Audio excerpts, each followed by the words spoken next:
Ingila mai e no ka moia. Ai pe mo tau to ulu e kai ke sai e poko he si. Hey!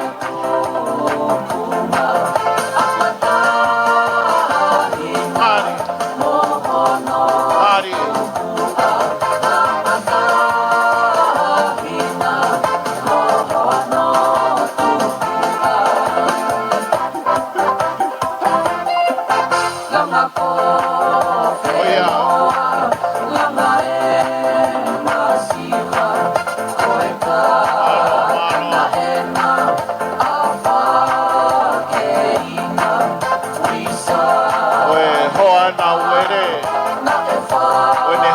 Mei mai ni Ako no tupu anga o na ia o vai ni Mari e ta mai ni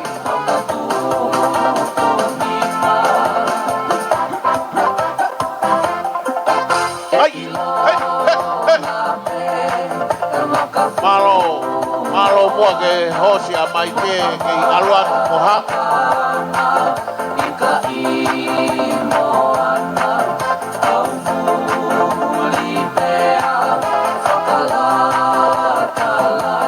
Ki mei kawa nai o mai ka kos ave whao ke mea lere wakai na kuto alatu hata hai au ave te ta ao hopo i whamawanga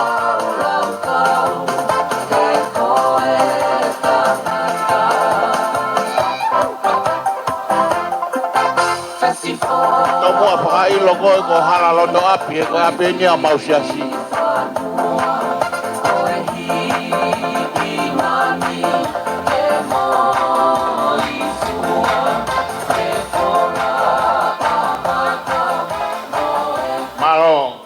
Malo pite taulunga koe taulunga hoko ko tu bou ia